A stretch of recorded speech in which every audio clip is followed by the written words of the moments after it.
ഭ്രാമരി പ്രാണായാമം. അപ്പൊ നിങ്ങൾക്ക് അറിയാമായിരിക്കും, ഭ്രമരം എന്ന വാക്കിന്റെ അർത്ഥം വണ്ട് എന്നാണ്. തേനീച്ച മൂളുന്നത് പോലെ ഒരു ഹമ്മിങ് സൗണ്ടാണ് ഈ ഒരു പ്രാണായാമത്തിൽ വരുന്നത്. അപ്പൊ അത് എല്ലാ ഭാഗങ്ങളിലും എത്തുന്നു.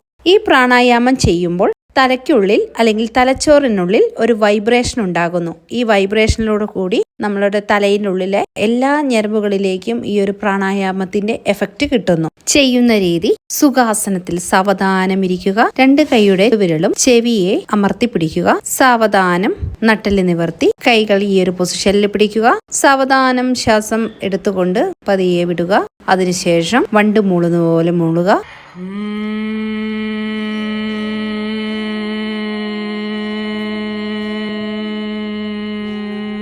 സാവധാനം 5 മിനിറ്റ് ഇത് ചെയ്തുകൊണ്ടേയിരിക്കുക. തുടർന്ന് കൈകൾ ചിന്മുദ്രയിൽ പിടിച്ച് സാവധാനം ശ്വാസഗതിയിൽ ശ്രദ്ധിക്കുക. ദിവസവും ഒരു 5 പ്രാവശ്യം നിങ്ങൾക്കിത് ചെയ്യാവുന്നതാണ്. ദിവസങ്ങൾ കൂടുന്നതിനനുസരിച്ച് പതിയെ കൂട്ടിക്കൊണ്ടുവരാം. സാവധാനം ശവാസനത്തിലേക്ക് പോയി റിലാക്സ് ചെയ്ത് നിങ്ങൾക്ക് അന്നത്തെ ദിവസം ഒരു ഫ്രഷ്നെസ്സോട് കൂടി ചെയ്യാവുന്നതാണ്. ഗുണങ്ങൾ എന്ന് പറയുന്നത് സ്ട്രെസ് കുറയ്ക്കാനുള്ള ഒരു പ്രാണായാമമാണ്. കൂടാതെ ഇയർ ബാലൻസിങ് ഉള്ളവർക്ക് ചെയ്യാൻ പറ്റുന്ന ഒരു പ്രാണായാമമാണ് ഭ്രാമരി പ്രാണായാമം.